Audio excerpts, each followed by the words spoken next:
Get ready for an incredible adventure.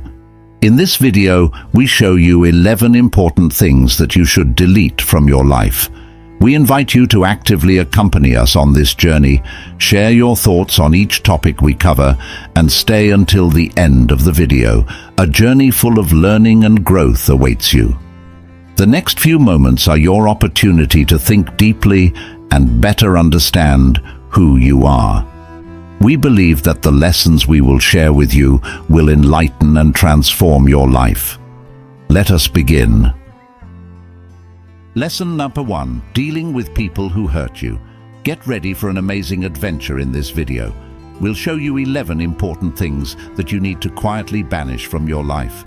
We invite you to actively accompany us on this journey. Share your thoughts on every topic covers and stick around until the end of the video. A journey of learning and growth awaits you in the next few moments.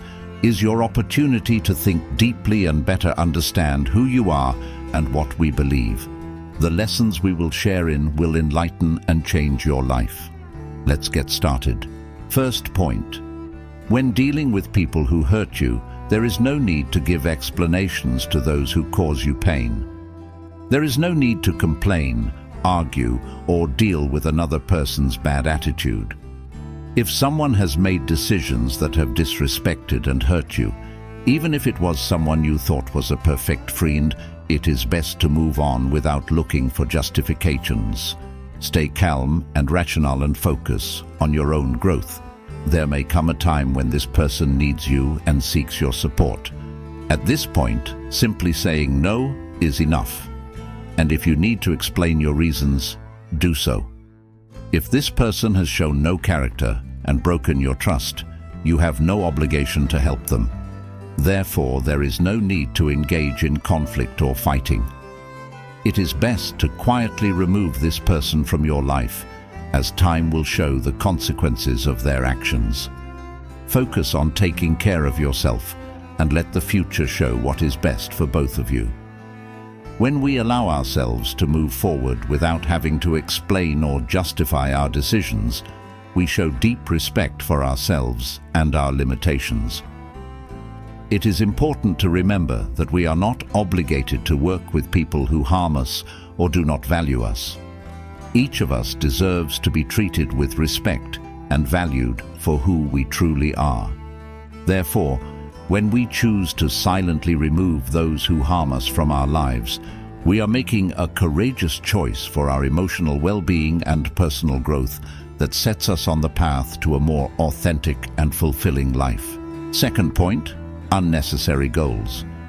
There will be times when you realize the importance of making decisions, acting a certain way, or staying true to your own path. Sometimes, you have to give up certain goals in order to prioritize the path that best suits your nature. This is completely normal because we don't always achieve everything we set out to do. And sometimes it is necessary to give up some things for the sake of others. However, it's important to silently eliminate these unnecessary targets without broadcasting your movements to the entire world. Do not leave any clues or information open, as this could reveal your main strategy. Be smarter in this process. Silently eliminate less important goals and make gradual changes in your life. While the cards are on the table, always proceed with discretion, protecting your plans and letting authenticity guide your decisions by seeking the path that best suits you. Third point: relationships, whether friendship or romance. It is important not to reveal intimate details or reveal to others the reasons for the end of a friendship or relationship. Shared intimacy belongs only to you and the other person involved, and others do not need to know the reasons. No one has the right to know about fights or terrible situations, as this can only lead to rumors and complicate the situation. When you feel the need to talk to yourself and think about what happened. This need to share could be an indication that there are still unhealed wounds. Therefore, regardless of the situation, the appropriate action is to discuss these behaviors silently without sharing them with others. If you have a problematic relationship in your life, it is important to eliminate it without revealing the news to other people. Keeping these issues private and dealing with them internally will help in the process of acceptance and healing. Maintain the privacy and dignity of all involved and care for your emotional well-being with wisdom and discretion. Fourth point, avoid raising your voice in front of others during periods of tension and control your excessive frustration or anger. When you are upset, direct that feeling toward actions that produce positive results. Use this energy as a driving force to advance your life goals and train your body to deal with stress. Control your feelings, reflect on them, and direct the accumulated energy towards something that strengthens you. However, proceed with caution and discretion, as loss of control in tense times can expose vulnerabilities. Try to discreetly relieve this tension by solving problems, fulfilling responsibilities, and using thinking as an ally. Avoid spreading your troubles. Instead, appreciate what and who is already in your life and cultivate gratitude. Find a way to release emotional pressure in silence and seek inner balance and healthier approaches to overcoming challenges. If you've made it this far, I ask you to leave a comment to show that you are truly looking for a change. Go ahead, leave a like and subscribe for more content like this. Let us continue. Fifth point, avoid sharing your judgments with others about so-and-so. In fact, you shouldn't even harbor such opinions in your consciousness. Seriously consider what image you are projecting when you speak ill of someone. You could have an interesting dialogue or enrich the conversation, but instead choose to spoil the atmosphere just to vent your negativity about that person. Please don't do that. Don't go around declaring who you like or dislike. Learn to be diplomatic. If you don't like someone, it's possible to distance yourself from them or try to maintain a tolerable coexistence and always act intelligently. If there's a problem with that person, try to talk, dialogue, and seek a consensus. However, these opinions and judgments you have about others should be immediately discarded. As mentioned before, no matter if you like or dislike someone, always act diplomatically, showing yourself capable of adapting to the environment, changing and interacting regardless of differences with other people. Maintain a respectful and empathetic posture in your interactions, and this will contribute to a more harmonious environment and healthier relationships with others. Sixth point, avoid constantly comparing yourself to others.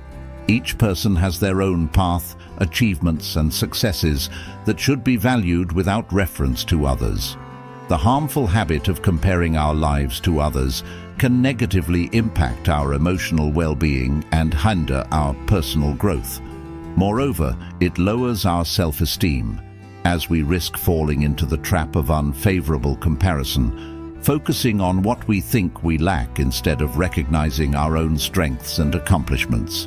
When we constantly compare ourselves to others, we lose sight of our own goals and desires.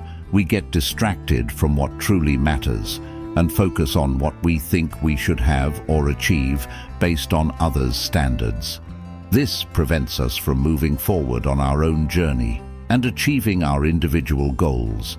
By eliminating comparison, we can cultivate gratitude for our own circumstances and celebrate our own progress and growth.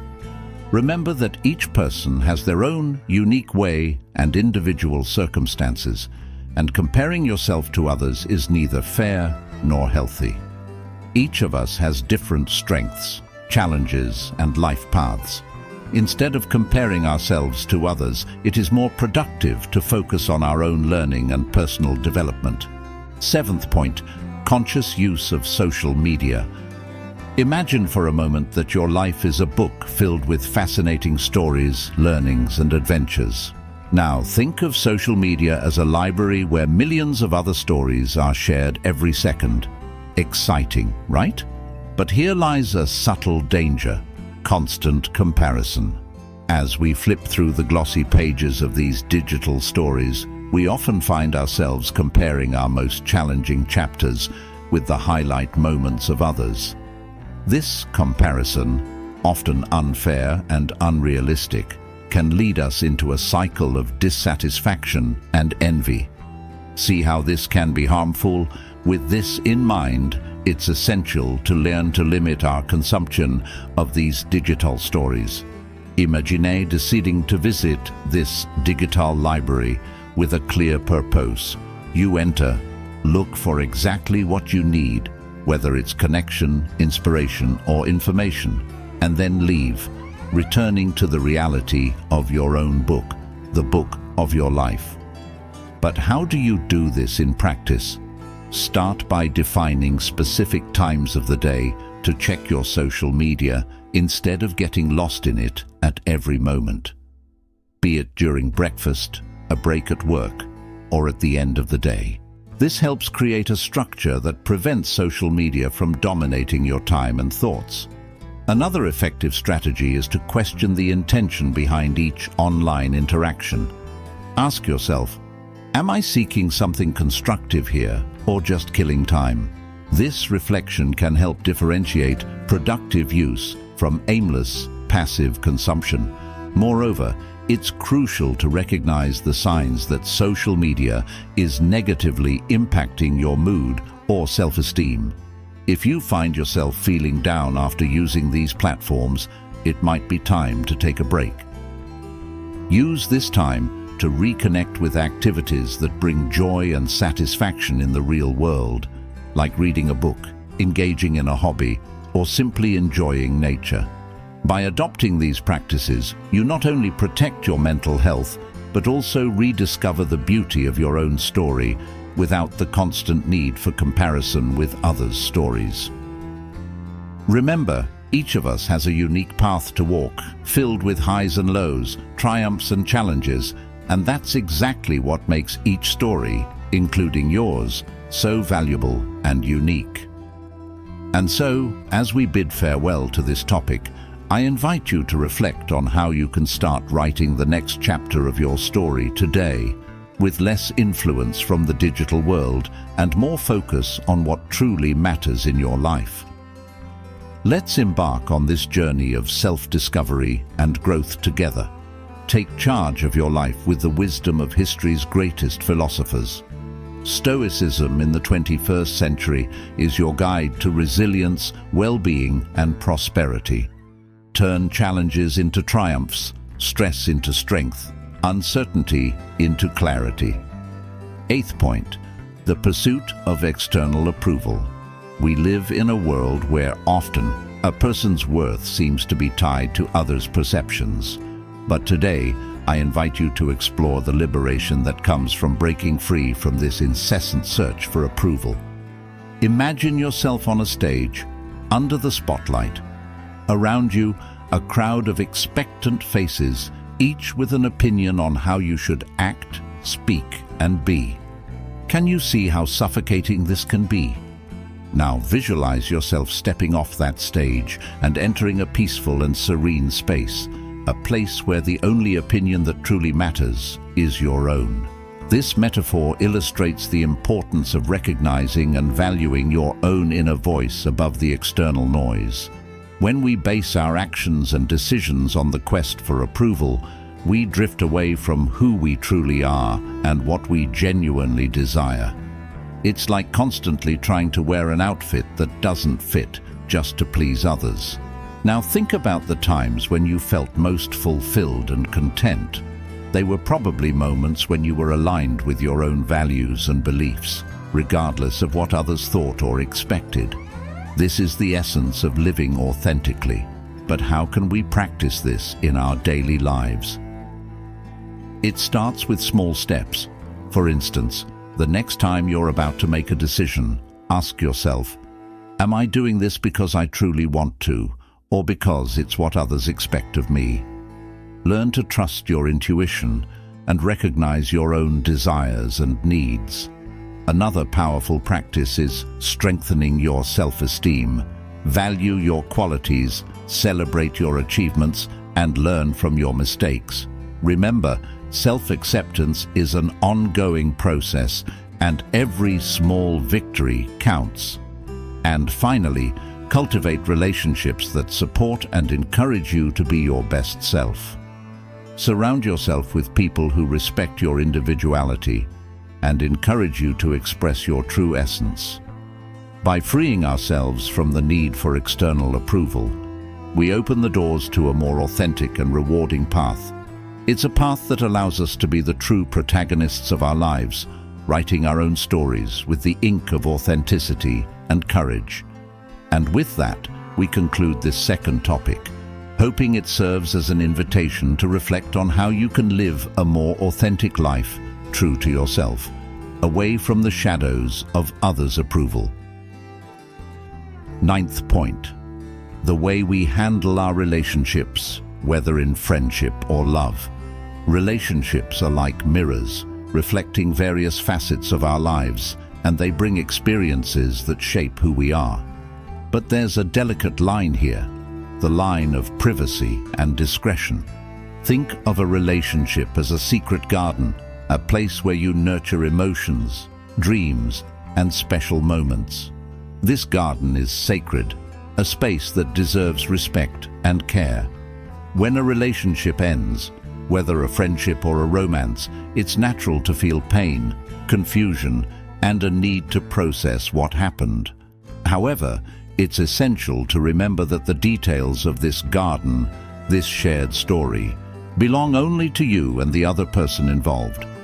By choosing not to divulge intimate details or reasons for the breakup, you're not only preserving the dignity of both parties, but also protecting your own heart. Sharing this information with others can open doors to misunderstandings, judgments, and, worse, gossip. This doesn't contribute to healing. Rather, it can prolong the pain and create a cycle of negativity. So, how can we deal with the end of a relationship healthily? First, it's crucial to give yourself time and space to heal. Allow yourself to feel the emotions, but do so introspectively. If necessary, seek the support of a mental health professional, someone who can provide objective guidance and support. Second, cultivate the habit of personal reflection. Instead of seeking external validation or comfort, turn inward. Ask yourself what you've learned from this relationship and how you can use those lessons to grow. Every relationship, even those that end, brings valuable lessons. Finally, remember that maintaining discretion and privacy is a sign of maturity and respect, not just for the other person, but for yourself. As you close a chapter in your life, do so with grace and dignity, knowing that each experience prepares you for what's to come. And with that, we conclude this third point, hoping it sheds light and perspective on how to face the end of relationships with wisdom and respect, maintaining the dignity and privacy you and the other person deserve. 10th point, letting go of unrealistic expectations. This is an invitation to an internal journey where we'll explore how our expectations can shape and sometimes distort our perception of reality. Let's start with a metaphor. Imagine your life as a grand adventure across a vast ocean. Each expectation is like a sail on your boat, helping to propel you towards your dreams and goals. However, when these sails are too large, when our expectations become unrealistic, they can steer us off course, leading us into turbulent waters of disappointment and dissatisfaction. Unrealistic expectations are like maps promising treasures that don't exist. They make us chase ideals of perfection in ourselves, others, and the situations we experience. But the question we should ask is, are these ideals truly ours? Or have they been imposed by external influences, like society, culture, or even the media? To begin detaching from these expectations, we first need to recognize them. This requires honesty and introspection. Ask yourself, do these expectations lift me up or weigh me down? Do they reflect who I truly am and what I value? The next step is practicing acceptance. Acceptance of who you are, where you are in your journey, and the circumstances you can't control. This doesn't mean giving up on your dreams, but rather recognizing and appreciating the process of getting there, with all its imperfections and challenges. Furthermore, it's crucial to learn to set realistic and achievable goals. Goals that resonate with your true essence and not with an idealized image of success. This also involves celebrating the small victories along the way, acknowledging that each step, no matter how small, is valuable progress. Finally, remember that the journey is as important as the destination. By letting go of unrealistic expectations, you allow life to flow more naturally and peacefully, opening up space for surprises and joys that couldn't be planned. And with that, we conclude this fourth point, hoping it inspires you to navigate life with sails adjusted to reality, appreciating the beauty of the journey with all its twists and turns and discoveries. 11th point. Now entering a territory often overlooked in our daily interactions, but which has a significant impact on our well-being and the relationships we cultivate: participation in gossip and the spread of negativity. In this segment, we'll explore how choosing to distance ourselves from these behaviors can not only improve our state of mind, but also enrich the quality of our relationships. Imagine every word we speak as a seed we plant in the garden of our lives and the lives of others. When we choose words of support, encouragement, and positivity, we plant seeds of kindness and understanding. Conversely, when we engage in gossip or negative talk, we're planting weeds of misunderstandings, distrust, and conflict. Participating in gossip may seem harmless or even a form of social connection, but in reality, it's a two-way street that leads to disrespect and devaluing others and ourselves. Moreover, by focusing on negativity, we feed a mindset that obscures our ability to see the good and positive around us. So, how can we veer off this road and choose a more positive path? First, it's important to be aware of the conversations we partake in. When a dialogue begins to veer into gossip or unnecessary criticism, try gently changing the subject or highlighting something positive about the person or situation in question. Additionally, practice empathy. Before speaking or sharing something about someone, ask yourself, would I want this to be said about me? This simple question can be a powerful guide to keeping our conversations respectful and constructive. Another important step is to cultivate a positive environment around you. Surround yourself with people who also value positivity and authenticity in interactions. Together, you can create a culture of mutual respect and support. Lastly, remember that change starts with you. By choosing not to partake in gossip and negativity, you're not only protecting your own integrity, but also setting an example for others. By adopting these principles in our lives, we can cultivate a more positive, empathetic, and resilient mindset, contributing to more genuine personal growth and more meaningful interpersonal relationships. If you enjoyed the video, subscribe to the channel, ring the bell to be notified of new videos, and of course, leave your like and comment. I'll leave 2 more videos that will appear on your screen now. Enjoy your journey of wisdom. Stay with the Creator.